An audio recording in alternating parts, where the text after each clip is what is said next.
ناظرین کرام السلام علیکم ورحمۃ اللہ وبرکاتہ۔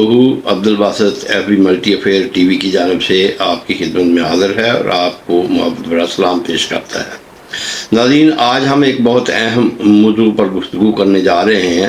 پاکستان کو ہم اکثر مذہبی آزادی اور برداشت کے تناظر میں دیکھتے ہیں، لیکن کیا واقعی تمام شہری یکساں حقوق رکھتے ہیں؟ آج کی اس ویڈیو میں ہم جائزہ لیں گے کہ پاکستان میں اقلیتوں کے خلاف ریاستی، سماجی اور عدالتی اقدامات، احمدی، مسیحی، ہندو اور سکھ برادریوں کو درپیش حقائق، اور یہ کہ مسئلہ کہاں ہے، قانون میں، معاشرے میں یا عمل درآمد میں۔ آئیے سب سے پہلے ہم دیکھتے ہیں کہ آئینی اور قانونی پس منظر کیا ہے۔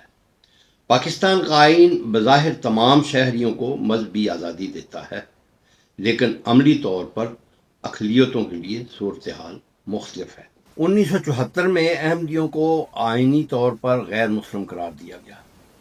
1984 میں ایک آرڈیننس جنرل ضیاء الحق نے جاری کیا جس میں احمدیوں پر مسلمان کہلانے، اذان دینے، اسلامی اصطلاحات استعمال کرنے پر پابندی لگا دی گئی، اور یہ واحد مثال ہے جہاں کسی مخصوص گروہ کے لیے علیحدہ تعزیری قوانین بنائے گئے ہوں، اور یہ آزاد صرف پاکستان کو حاصل۔ غیر حکومتی اور کمیونٹی رپورٹس کے مطابق 1984 سے 2024 تک، یعنی جب سے جنرل ضیاء الحق کا آرڈیننس جاری ہوا اور 2024 تک 280 سے زائد احمدی قتل ہوئے، 4000 سے زیادہ مذہبی مقامات کی توہین کی گئی اور ان کو یا تو مسمار کر دیا گیا یا ان کو نقصان پہنچایا گیا۔ 300 سے زیادہ توہین مذہب کے الزامات لگا کر ان پر مقدمے قائم کیے گئے۔ سینکڑوں عبادت گاہیں اور قبریں مسمار کر دی گئیں۔ ناظرین، غیر حکومتی اور کمیونٹی رپورٹس کے مطابق 1984 سے لے کر 2025 تک 283 سے زائد احمدی قتل ہوئے، 4000 سے زیادہ مذہبی مقدمات ان پر قائم کیے گئے اور 300 سے زیادہ توہین مذہب کے الزامات، سینکڑوں عبادت گاہیں اور قبریں مسمار کر دی گئیں۔ صرف یہ 2024 اور 2025 کے اندر کم از کم 3 تصدیق شدہ قتل، درجنوں گرفتاریاں صرف عبادت یا مذہبی شناخت کی بنیاد پر کی گئیں، اور اکثر کیسز میں متاثرہ فریق ہی کو ملزم بنا دیا جاتا ہے۔ پولیس ہجوم کے دباؤ میں کام کرتی ہے اور انصاف برسوں لٹکا رہتا ہے۔ مسیحی برادری جو ہے اس میں سب سے بڑا خطرہ جو ہے وہ توہین مذہب کے الزامات ان پر لگائے جاتے ہیں۔ معمولی تنازعات فوراً مذہبی رنگ اختیار کر لیتے ہیں۔ ہجوم انصاف سے پہلے فیصلہ کر دیتا ہے، عدالتوں اور پولیس تک نوبت پہنچنے سے پہلے ہی فیصلہ ہجوم خود کر دیتا ہے۔ صرف 2022 سے 2023 تک 113 سے زائد پرتشدد واقعات مسیحی برادری کے خلاف ہوئے اور چرچ جلائے گئے۔ پوری بستیاں مثال کے طور پر جیسے جڑاوالا میں نظر آتش کر دی گئی۔ اکثر ملزمان یا تو گرفتار ہی نہیں ہوتے یا چند دن میں ضمانت پر رہا ہو جاتے ہیں۔ ہندو برادری کو درپیش سب سے بڑا مسئلہ جبری تبدیلی مذہب، خاص طور پر کم لڑکیاں۔ عدالتوں میں لڑکی کو دباؤ میں بیان دینے پر مجبور کیا جاتا ہے، والدین کی شکایت نظر انداز کر دی جاتی ہے۔ سالانہ درجنوں کیسز رپورٹ ہوتے ہیں، لیکن سزا کی شرح اس میں نہ ہونے کے برابر ہے۔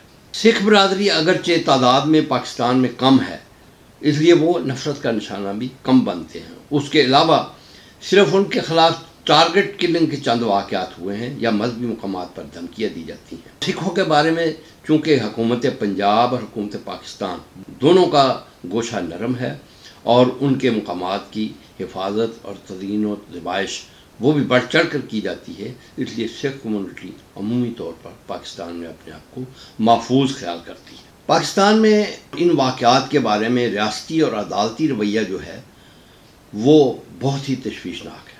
قوانین تو موجود ہیں، یعنی ان کو روک تھام کرنے کے لیے اور حقوق دلوانے کے لیے، لیکن عمل درآمد بہت ہی کمزور ہے۔ انتہا پسند گروپوں کے دباؤ میں فیصلے کیے جاتے ہیں۔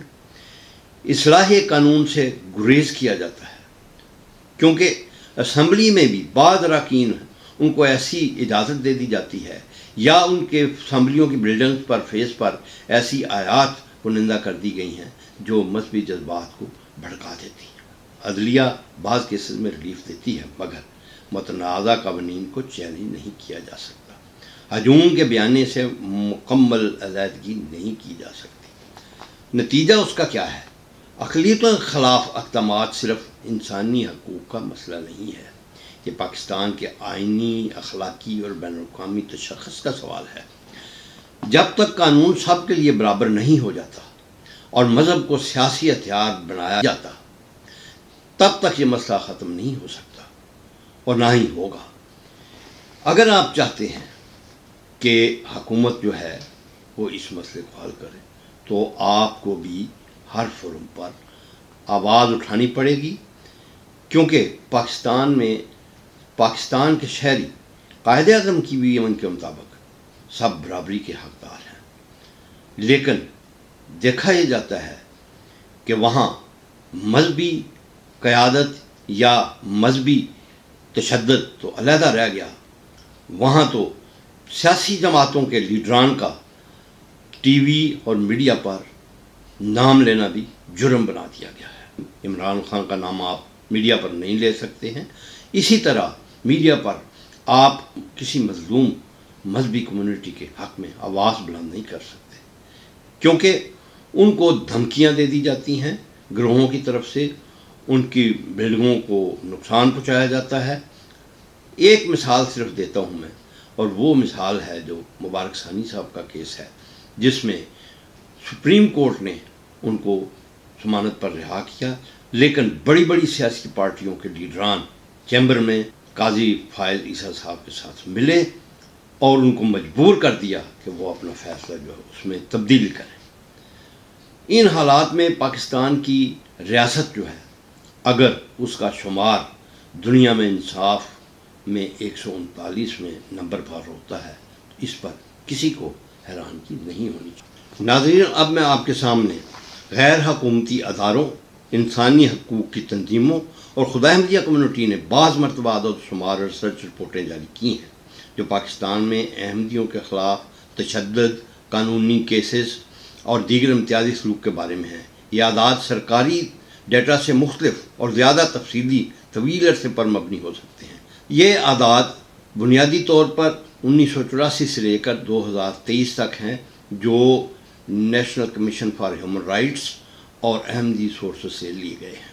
قتل اور تشدد کے جو واقعات 1984 سے 2023 تک ہوئے ہیں، ان میں 280 سے زائد احمدی قتل کیے جا چکے ہیں۔ 415 احمدیوں پر جسمانی حملے ہوئے اور 334 احمدیوں پر توہین مذہب کے بلاسفیمی کے الزامات لگے۔ 765 سے زائد مقدمات کلمہ بیان کرنے پر درج ہوئے، 47 مقدمات اذان دینے پر درج ہوئے اور 861 مقدمات تبلیغ کرنے پر درج ہوئے۔ اسی طرح عبادت گاہوں اور قبروں کا نقصان جو ہے، تقریباً 97 مساجد یا عبادت گاہیں نظر آتش، مسدود یا تباہ کر دی گئیں، ان کی بے حرمتی کی گئی اور قبرستان میں بے حرمتی کے بے شمار واقعات ہوئے۔ تشدد اور بے حرمتی کے مجموعی آثار قریباً 99 قبریں توڑ پھوڑ کا شکار ہوئیں اور 64 سے زائد کلمہ کے ہٹائے جانے یا مٹائے جانے کے واقعات جو ہیں وہ رپورٹ ہوئے۔ پروسیکیوشن آف ahmadis.org کے مطابق 277 احمدی قتل ہوئے، 478 قاتلانہ حملے ہوئے، 4280 مقدمات مذہب کی بنیاد پر درج ہوئے، 245 مساجد بے حرمتی سے دوچار ہوئیں یا ان کو تباہ کر دیا گیا۔ 2023 کے مخصوص اعداد کے مطابق ان میں 1 قتل ہوئے، یہ حالانکہ 3 قتل ہوئے تھے، 133 مقدمات درج ہوئے، 44 مساجد بے حرمتی کا نشانہ بنے اور 109 قبریں بے حرمتی کا شکار ہوئیں۔ ناظرین، یہ صرف ایک حکومت نہیں بلکہ پی ٹی آئی کی حکومت آئی، اس نے کہا کہ ہم پاکستان کو ایک بہت اچھی اسٹیٹ بنائیں گے، لیکن جب انہوں نے مدینہ کی ریاست بنانے کا اعلان کیا تو اقلیتوں کے خلاف تشدد جو ہے اس میں حیرت انگیز اضافہ ہو گیا، اور ان کے کئی ایم این ایز اور ایم پی ایز خود برملا اپنی پریس کانفرنس میں اور اسمبلی میں وہ اسلام کا پرچار کرتے، خاص طور پر احمدیہ کمیونٹی کے اعتقادات کے خلاف باتیں کرتے رہے۔ حال ہی میں احمدیہ کمیونٹی نے 2025 تک کے تازہ ترین اعداد بھی جاری کی ہیں۔ قبرستان عبادت گاہوں پر 2025 تک 269 قبریں بے حرمتی کا شکار ہوئیں، 50 مساجد یا عبادت گاہوں کو تباہ اور بے حرمتی کا نشانہ بنایا گیا۔ یہ 2023 کے بعد کی بات ہے، اور ہلاکتیں 2024 اور 25 میں 2025 میں کم از کم 3 قتل تصدیق شدہ ہیں اور 24 میں 6 سے زیادہ قتل کی رپورٹ ہوئی۔ مقامی پولیس اور انتظامیہ احمدیوں کی مذہبی آزادی پر پابندی اور غیر قانونی گرفتاریوں میں بھی حصہ لیتی رہی ہے، جیسا کہ رپورٹ میں بیان ہوا ہے۔